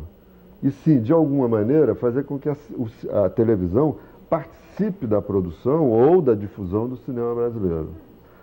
Exatamente, como acontece no mundo todo. Hoje, os grandes produtores de cinema nos Estados Unidos, na Europa, no Japão, nos países socialistas, é a televisão. Ou seja, a televisão participa das... por exemplo, o Trem para as Estrelas, a coprodução francesa foi feita graças a um avanço feito pelo Canal Plus, que é a televisão francesa, que pagou pelo filme antes da existência dele. Você está entendendo? Quer dizer, isso não é nenhuma raridade, isso é o que acontece hoje na produção mundial totalmente. Aí aí você tem que criar certas regras, aí começa uma luta, que evidentemente, por isso que eu sou contra, por exemplo, eu vou dizer mais uma coisa aqui que talvez gere um problema, porque eu sei que a maioria dos meus colegas são a favor disso. Eu sou contra reserva de obrigatoriedade, como é? Reserva de mercado na televisão para cinema brasileiro. Eu sou contra. Porque a televisão acaba com o cinema brasileiro em 3 meses, bota o pior filme no pior horário, acaba, como está acabando com curta-metragem. O que você pensa da reserva de mercado de modo geral? Não sou contra, de modo geral não posso ser contra. Quer dizer, eu acho que há aspectos que são necessários. Sim, mas a gente... Deixa eu só terminar aqui, Luciano, deixa eu só explicar isso aí. Então, o que eu acho, quer dizer, eu não quero só ocupar um espaço da televisão com o cinema, eu quero que a televisão se responsabilize, de algum modo, parcialmente, pelo cinema brasileiro.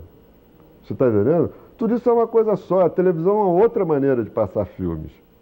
Né? O que importa é o audiovisual, que nasceu com o cinema e que está aí na televisão, daqui a pouco vai ser laser, disco, perdão, vai ser qualquer coisa assim. Agora, evidentemente, você tem razão, tem toda uma luta que você tem que ter aí. Tem que ter uma luta contra a boçalidade da programação, uma luta contra a estupidez da censura. Os Trem para as Estrelas tem 4 cortes na televisão. Eu estou recorrendo, vamos ver se eu consigo ganhar no Conselho Superior de Censura, mas tem 4 cortes. Então, isso tudo é uma luta que a gente vai ter que ter, né? Para, além de ganhar esse espaço, ganhá-lo como ele deve ser ganho. Na outra parte do programa, a gente estava falando sobre a questão da dependência do cinema em relação ao Estado.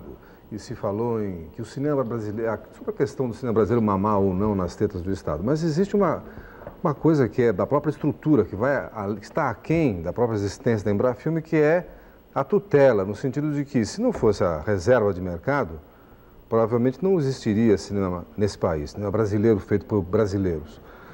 Mas acontece que, como toda imposição, tem as suas faces negativas. A reserva de mercado gerou um cinema mais barato, a porno chanchada, aquela coisa toda. O que você pensa dessa questão? Quer dizer, vendo a reserva de mercado como uma manifestação dessa dependência do cinema em relação ao Estado. A reserva de mercado eu não considero uma dependência do cinema ao Estado. Eu acho que é uma presença do Estado que eu acho que essa será indispensável sempre. É o Estado enquanto mediador social. Tá? Então, o cara que regula, porque se você pegar o cinema brasileiro com a fragilidade que ele tem e atirar na arena da economia de mercado assim, sem mais nem menos, você vai matar o cinema brasileiro. Nós não temos possibilidade de enfrentar, entendeu? Porque o que acontece no Brasil, falando em bom português, é um dumping. Os filmes americanos chegam para o mercado brasileiro e para o mercado de televisão por um preço impossível de competição por parte do filme brasileiro. Você está entendendo? Porque na medida em que eu digo que não existe mais cinemas nacionais, eu insisto em que existem economias nacionais de cinema. A economia nacional do cinema brasileiro, ela é frágil demais, exatamente porque ela enfrenta um dumping que é um dos mais graves da história da economia brasileira. Os distribuidores americanos vendem filme para as televisões brasileiras a um preço que chega assim a 10%, 5% do que eles cobram, por exemplo, na Europa. Ou seja, eles fazem um dumping, eles mantêm o preço dos filmes para a televisão num nível que nós não podemos competir. Então nós temos que vender nossos filmes a preços humilhantes, degradantes. E por que eles vendem tão barato assim? Porque eles não precisam desse mercado, isso é o lucro deles, eles já saem dos Estados Unidos com ganho, já saem da Europa com ganho, então eles mantêm os preços no Brasil a um nível, aliás, é uma política internacional deles, não é só no Brasil não, eles mantêm os preços no Brasil a um nível que a indústria nacional não possa competir. Um filme brasileiro custa hoje, um filme médio brasileiro, um custo médio, vamos dizer, um filme como Um Trem para as Estrelas, né, que é um filme barato, mas como é meu, fica um pouco mais caro porque as pessoas cobram mais, coisa e tal. Isso é um filme de 300 mil dólares, né? 250, 300, 350 mil dólares. O filme do Ed Murphy, que foi feito ano passado, que vai passar na televisão Globo, custa 20, 25, 30 mil dólares para a televisão Globo. Como é que eu, que faço um filme que custa... Agora, por quê? Porque os 10 milhões de dólares que o Ed Murphy custou, ele já tirou lá no mercado dele. Mas não tem uma faixa de filmes americanos que se pagam justamente no mercado latino? De jeito nenhum. Eu não conheço esses filmes. Seriados de televisão que não emplacam lá, não são vendidos Eu, aqui? sinceramente, Zé Márcio, não conheço esses filmes, eu não conheço esse dado. Só queria pedir a sua atenção para uma pergunta da atriz, deputada e secretária da Cultura de São Paulo, Beth Mendes. Cacá, é um prazer poder estar conversando com você. Infelizmente, eu não posso estar ao vivo, mas por tape eu queria te fazer uma pergunta. A gente sabe que o cinema nacional tem muitos problemas e eu queria te perguntar, salas de espetáculo, como é que a gente faz para que não fechem cinemas? Você tem alguma sugestão? Não. Eu não sei, Beth, eu não sei o que fazer. Quer dizer, eu estava dizendo aqui no programa que o número de problemas do cinema brasileiro são muito agravados pela crise da economia nacional. Quer dizer, nós estamos vivendo num país em plena recessão, para não dizer numa profunda depressão econômica, onde as pessoas não têm dinheiro para sair de casa, não têm dinheiro para comer. Então elas não vão ao cinema. Se elas não vão ao cinema, as salas ficam vazias. Se as salas ficam vazias, fecha. Vira supermercado, vira não sei o quê. O cinema hoje, não é o mais importante, Deus me livre de ter essa arrogância, que o mais importante é a fome do povo. Ele não é a vítima mais importante da recessão, mas ele é a primeira vítima da recessão. Quando o sujeito não tem um orçamento para sobreviver, a primeira coisa que ele corta é o lazer. E do lazer, a primeira coisa que ele corta é o cinema.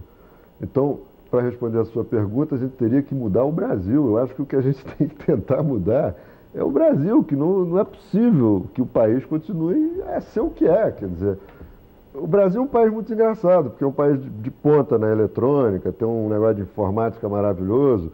Em suma, é um país que se modernizou, mas é um país que se modernizou e continua profundamente miserável.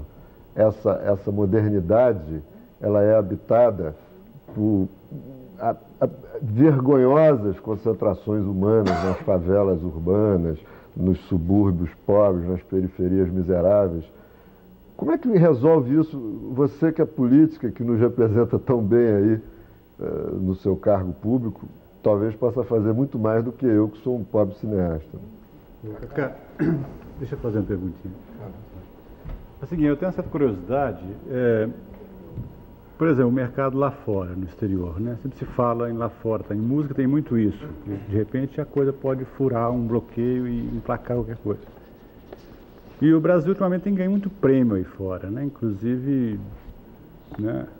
Interpretação e, bom, vários filmes, inclusive nos Estados Unidos e tal.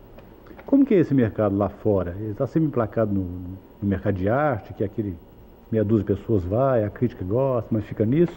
Ou existe alguma maneira de se chegar lá?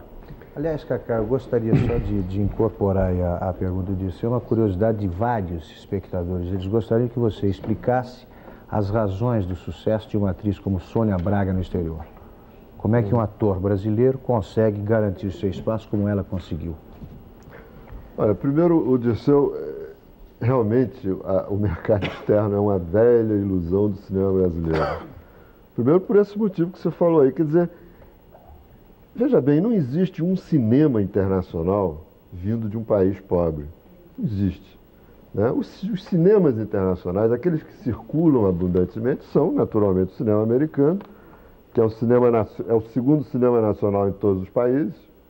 Hoje até já está havendo, porque por exemplo, tradicionalmente na Europa, os cinemas nacionais Por exemplo, o cinema nacional francês tinha mais público que o cinema americano, o cinema nacional italiano tinha mais público que o americano. Hoje já inverteu. Hoje já é o cinema americano que tem mais público que o cinema nacional francês, italiano e assim sucessivamente. Então, fica muito difícil para um país tão longínquo, tão desconhecido, de costumes tão absurdos e, né, de uma geografia humana, social tão estranha, se impor no mercado convencional desses países. Se impõe através dos festivais, dos circuitos de arte e ensaio, dos circuitos universitários, nos Estados Unidos tem muito, enfim, dessa soma de exceções.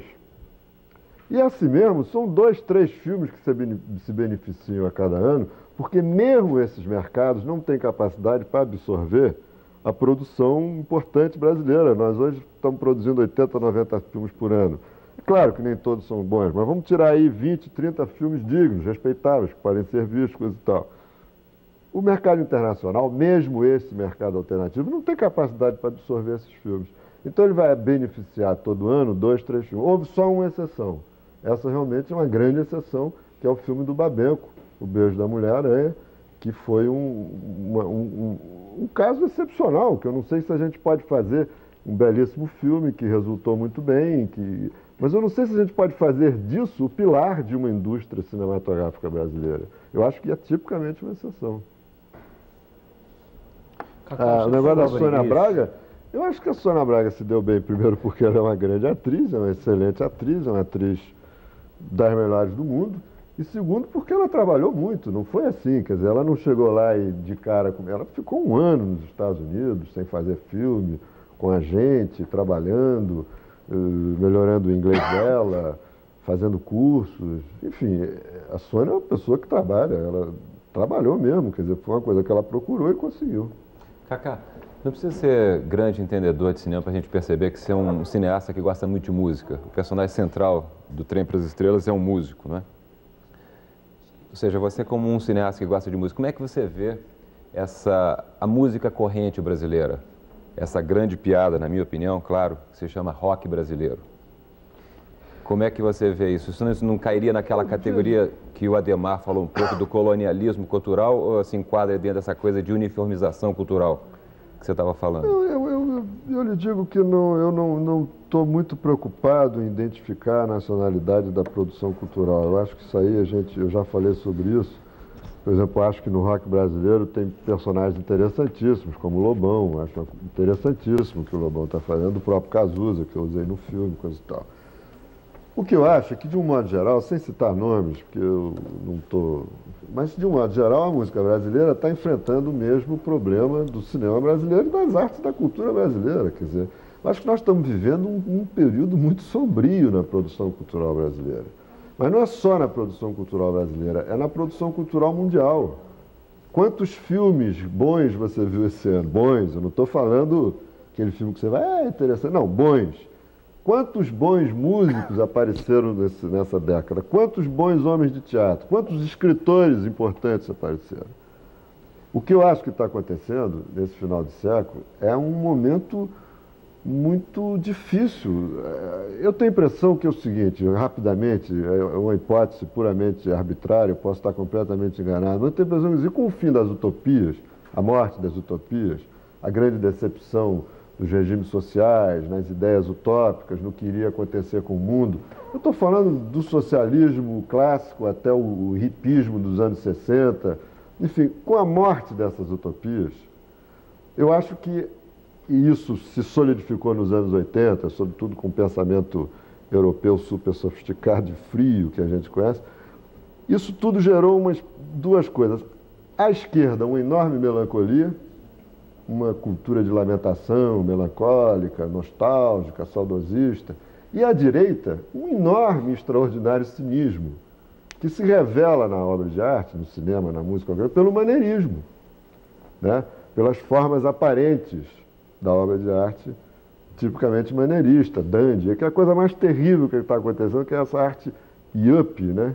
Que surgiu nessa década de 60. Então você tem a melancolia à esquerda e o cinismo à direita, você gera uma década de uma frieza muito grande. Mas você vê no meio disso tudo, algumas exceções. Por exemplo, já que a gente estava falando de música, né? Reggae é uma coisa, é Jamaica e é terceiro mundo. E, no entanto, talvez seja a forma musical, ao lado do rock, mais influente na música pop. Como é que você entende uma coisa dessa? Que foi muito apropriado, né? Foi uma coisa que você tem razão, a origem do reggae é jamaicana e tal, mas isso tudo foi apropriado, né? Foi apropriado e não é à toa que os heróis do reggae estão sendo assassinados aí, né? Estão morrendo um por um, né? Quer dizer, há toda uma tendência. É claro que existem como é que diz isso? Os dinossauros, né? Os mastodontes. Existem os que resistiram, que ficaram, que estão aí, blá blá. Mas olha, outro dia eu estava vendo, sábado, está me ocorrendo agora, o sábado passado eu estava vendo um especial com Jimi Hendrix na TV Manchete, se não me engano. Né? E eu fiquei muito emocionado, porque eu digo, mas que energia, que imaginação, que vontade de inventar, que crença, e ao mesmo tempo que dor, né? Porque é só a dor é que é capaz de criar a grande obra de arte, a dor do mundo, do homem ferido diante do mundo absurdo, só isso produz obra de arte. Mas isso acabou. Isso acabou. Eu acho que existe uma espécie de complacência conformista, né? As guerras se banalizaram, as populações que morrem de fome viraram matéria de segundo caderno, entendeu? O importante é o tamanho do mandato. Quer dizer... Entre a melancolia e o cinismo, onde que você se situa? Eu estou com muito... Não, a pergunta é seríssima. Eu estou com muita dificuldade imediata. Eu me sinto talvez um desses dinossauros, um desses mastodontes meio perdidos, né? E como eu te disse antes, no início do programa, eu não me sinto compromissado com nenhum problema de coerência. Eu estou pouco ligando para o que eu fiz ou para o que eu disse há 10, 5 ou 2 anos atrás. Eu estou ansioso para descobrir, né? Eu não vou descobrir, mas eu estou dizendo, eu estou ansioso para participar da construção de algum futuro viável. Eu tenho 2 filhos adolescentes, uma filha de 17 anos que está até começando a fazer cinema, até escondido de mim, eu nem sei o que ela está fazendo, ela fica fazendo uns curta-metragens. Ela gostou do teu filme? Gostou, ela me ajudou muito até. Então eu fico pensando muito, o que esses adolescentes estão pensando? O que eles estão tramando? Você está entendendo? Será que eles vão descobrir eles mesmos, o caminho deles? Mas eu quero saber que caminho é esse. Eu tô curioso em relação. Vão chegar lá. Vão, né? Eu espero que sim. Você chegou, todos chegaram. Cacá, tem se discutido muito a questão Mas eu cheguei num momento, não seja injusto, eu cheguei num momento que o mundo era cheio de energia, de esperança. Mas aí, eu vivi um mundo... Mas aí cai naquela história me disseram uma ocasião que os índios, não sei se estão todos os índios, tinham um costume assim, ele não ficava deixando herança para o filho. Porque seria passar uma atestado de incapacidade para o filho de se realizar como ele realizou. É verdade. Entende? Então eu não sei. Você não gosta muito de esperança, eu acho que os jovens. Eu acho que eu sou privilegiado porque eu vivi um período da história da humanidade nesse século que nunca mais vai se reproduzir. Realmente um período, apesar de tudo que acontecia no Brasil, depois de 1968, né, que a gente sabe, mas foi um período da humanidade em que as pessoas realmente acreditaram que essa coisa chamada homem ia dar certo. E eu não vejo muita gente acreditando mais não. Daqui a pouco vai ter de só um novo. segundinho. Tem se discutido muito a questão da exigência do diploma para o exercício da profissão de jornalista. Nós temos aqui vários estudantes da ECA, como eu disse no começo do programa. 2 perguntas, né? Primeiro, como é que você chegou ao cinema e que tipo de formação você tem? Segundo, você acha que se deve exigir de alguém interessado em fazer cinema algum tipo de formação acadêmica, algum diploma? Não, começando pelo fim, eu acho que esse negócio de diploma é uma boçalidade. Esse negócio de diploma para jornalista, por exemplo, é uma imbecilidade, porque realmente eu não acho que seja o diploma que faça... Quer dizer, o mundo das ideias não se constrói através de diploma. Diploma é para engenheiro, para médico. Nesse momento você está junto com a Folha. A Folha me defende. Não, mas eu pelo amor de Deus, não tenho nada contra a Folha, não. Eu não tenho nada a ver com isso. Aliás, até gosto, eu leio a Folha constantemente.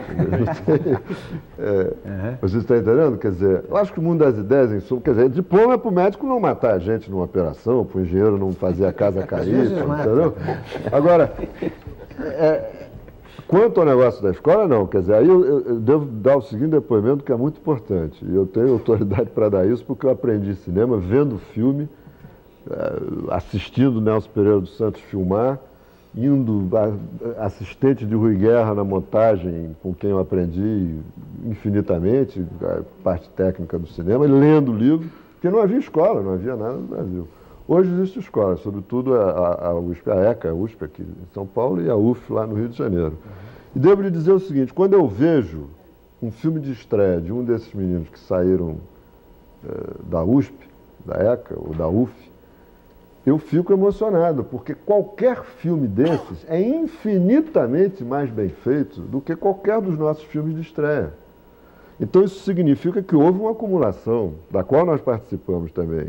Eu não me sinto longe disso, não. Eu faço parte disso, porque nós criamos a tradição, nós fundamos a tradição de um cinema moderno que hoje está nas escolas. E eu acho que uma das coisas, aqui em São Paulo, sobretudo, essa espécie de surgimento de não é provavelmente um movimento, porque os filmes não se parecem, cada um deles tem um estilo próprio, mas esse surgimento de uma espécie de grupo de jovens cineastas paulistas, veja bem, quase todos vieram da ECA. Eu acho que isso é fundamental. Agora, isso evidentemente que não faz o cineasta, né? Isso dá uma base para que o cineasta faça melhor o seu trabalho, entendeu? E eu tenho certeza que isso é extremamente proveitoso e deve ser incentivado. Eu queria falar um negócio, você estava falando agora há pouco essa questão, né, dessa época, foi uma época realmente privilegiada. O começo do século também teve uma época privilegiada, com todos os movimentos, Bauhaus, todas as coisas dos russos, foi uma época também super, e depois teve uma caída, depois teve a década de 60, quer dizer, essas coisas são meio cíclicas, né? A gente estava, você falou do Jimi Hendrix, né? Jimi Hendrix foi um mito, é um mito, mito no bom sentido, bom mito. Num programa que a gente fez, o Olhar Feminino, o Lacerda, ele dava um depoimento que ele falava de mito, ele dizia o seguinte, que o mito está se esgotando por causa da televisão. Porque na medida que ele se aproxima da pessoa, ele deixa de ser mito, ele fica uma coisa muito comum, né? E isso matou, de uma certa forma, no cinema, e a gente, daquele papo de conversa sobre mulheres, matou um pouco isso, né? Não se criam mais Brigitte Bardot, Marilyn Monroe, grandes atrizes, Jane Morrow, que você trabalhou, ou outras mulheres assim, ou outros atores assim, Marlon Brando, isso. Eles estão cada vez mais próximos, né? Isso, de uma certa forma, dificulta até o próprio crescimento dessas pessoas, né? Como é que você vê isso, assim, para justamente ultrapassar essa pasteurização, né, da arte como toda? E daí eu diria, completaria até citando um outro tipo de arte, nas artes plásticas, hoje em dia as pessoas vendem quadro por centímetro quadrado. Ele fala, quanto vale o seu quadro? Ele fala assim, bom, tantos centímetros é tanto, né? Vai por aí, né? E é uma coisa, você imagina um Picasso pintando por centímetro quadrado. Não, então eu queria saber isso, como é que evitar essa pasteurização? É por aí, uma coisa esse resgate do mito no bom sentido. Eu acho que a maneira de evitar a pasteurização é a gente tentar realmente... Primeiro, uma obra pessoal, que isso entendeu? É isso que o maneirismo destrói, o que eu estava falando do maneirismo, da arte cínica, o cética, né? Destrói, porque você uniformiza, né? Então, tentar uma arte pessoal. Por exemplo, você fez uma crítica a Rio Trem para as Esteiras, coisa e tal, que tem umas sequências que podia ser dirigido por qualquer outra pessoa. Se isso é verdade, é um erro meu, porque a minha tentativa era fazer um filme que só pudesse ser feito por mim, entendeu? E, inclusive, quer dizer, eu não sou o melhor crítico dos meus filmes, mas uma coisa que eu tenho certeza é que cada filme que eu faço com um empenho absolutamente pessoal, de testemunho do meu tempo. A pior coisa que pode acontecer, eu não quero fazer filme nem para o passado, nem para o futuro. Deus me livre dos meus filmes ser carta para o futuro. Eu quero fazer filme para o presente. Eu quero testemunhar o espírito presente. E tento fazer isso de uma maneira pessoal, me empenhar nisso da maneira pessoal. Eu faço meus filmes com o mesmo entusiasmo de um primeiro filme e a mesma agonia de um último, que eu não sei se eu vou fazer outro depois. Entendeu? Então tudo isso cria um clima pessoal dentro do filme, que se em algumas sequências não passou para você ou para alguém, é porque talvez eu não tenha conseguido chegar lá. Mas acho que se nós fizermos nós artistas, produtores de cultura, fizermos esse esforço, o que você chama de mito renascerá, vai reaparecer, né? Porque, na verdade, esses mitos todos que você está citando, na verdade, vou mudar um pouco a palavra. Na verdade, esses mitos não são nada mais, nada menos do que estereótipos das nossas qualidades. As nossas melhores qualidades se concentram em certas pessoas que, de repente, expressam o seu tempo, como o Glauber expressou o meu, né? Cacá, num cenário empobrecido como esse que você descreve de cinema brasileiro, que tipo de impacto representam mortes como as do Roberto Santos e, mais recentemente, do Leon Hirschman? Além de tragédias pessoais para todos nós, que são pessoas que a gente curtia, convivia, etc., são metáforas do que está acontecendo, né? Na realidade, quer dizer, essa geração está morrendo, está desaparecendo, né?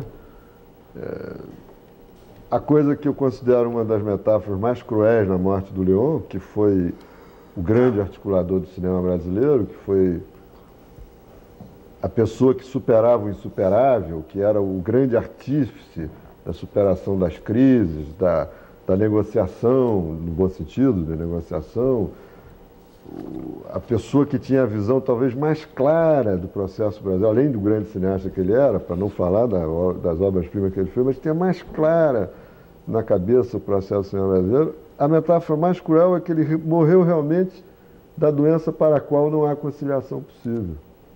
Entendeu? Cacá, uma pergunta que eu acho que muitos telespectadores que viram o seu filme queriam te fazer. O que é que significa aquele helicóptero pairando no filme inteiro?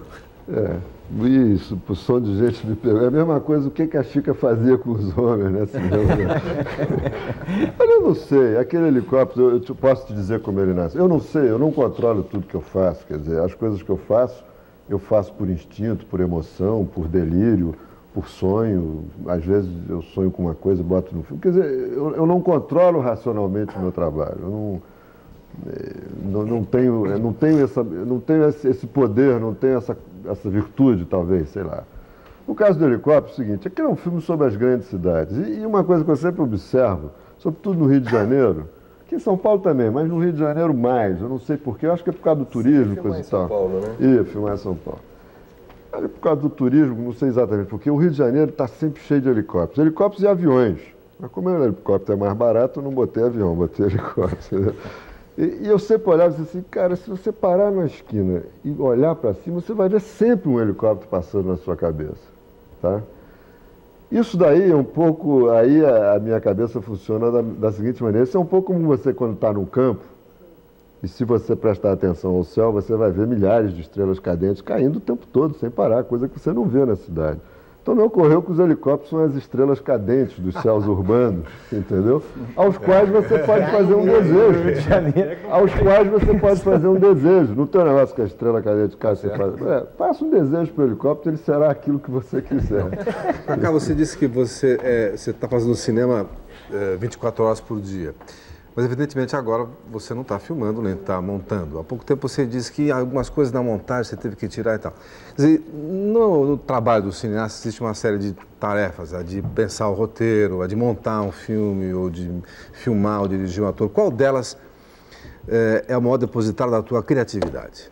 Luciano, eu adoro fazer cinema. Eu não gosto nem de falar muito, porque se eu disser quanto é bom cinema, todo mundo vai querer fazer e não vai ter lugar. Eu acho cinema um prazer enorme e eu gosto de rigorosamente tudo. O que eu estou fazendo aqui agora é fazer cinema. Eu me considero, como eu te disse, eu não sou um profissional de cinema, eu sou um militante de cinema. Eu acho que fazer cinema é isso que eu estou fazendo aqui, é montar. Eu adoro filmar, adoro montar. Eu considero um privilégio eu fazer cinema, entendeu? E eu não sei, só tem uma coisa em cinema, para a resposta não ficar tão boboca, quer dizer, só tem uma coisa em cinema que eu detesto, que é a dublagem. Eu evito dublar sempre que eu posso. Tanto que a grande maioria dos meus filmes são sempre feitos em som direto. Eu acho que a dublagem tira um pouco da alma do filme. Eu detesto, eu sou impaciente. E olha que eu sou uma pessoa pacientíssima filmando, mas para dublar eu me considero eu considero intragável dublar. O resto tudo eu adoro. Eu aprendi a montar com o Rui Guerra, quer dizer, a minha primeira profissão, o primeiro dinheirinho que eu recebi em cinema foi como assistente de montagem do Rui Guerra. Então eu adoro montar, eu fui montador, eu montei o famoso Circo, filme do Jabor, documentário que foi premiado várias vezes, o primeiro filme que ele fez fui eu que montei, entendeu? Como montei várias outras coisas. O que mais? E o roteiro eu adoro escrever, mesmo que de vez em quando digam que eu tomei dos outros. Eu passei meus 10 filmes, os 3 programas de televisão que eu fiz, os curta-metragem, todos eu trabalhei nos roteiros, sem nunca ninguém ter reclamado, né? O que mais? Filmar é um prazer. Eu adoro fazer cinema, quer dizer, se o cinema não existisse, eu não sei o que seria. Eu não sei o que eu faria. Quais são os desastres mais divertidos da sua carreira? Quais são o quê? Desastres mais divertidos da sua carreira, tipo o navio que afundou em Chica da Silva. Aquilo não foi divertido, não. Você tá maluco. Aquilo foi um horror. Aquilo foi o navio de Chica da Silva, né, que afundou. Não, aquilo foi um horror. Foram 2 experiências muito difíceis que eu tive na minha vida de cinema, assim, na prática. Foi aquele naufrágio, em que a gente teve que arrancar as meninas de dentro do navio, 8 meninas que não sabiam nadar, que iam morrer afogadas. Se serve de consolo, o Arthur Queen do John Huston também? Teve esses problemas, né? Cacá, nós vamos encerrando aqui o nosso programa. Queria agradecer a sua presença, agradecer o comparecimento dos nossos entrevistadores. Temos certeza de que os nossos telespectadores aprenderam a conhecer um pouco melhor esse brilhante cineasta brasileiro que é Cacá Diegues. Programa Roda Viva volta na próxima segunda-feira, às 9h25 da noite.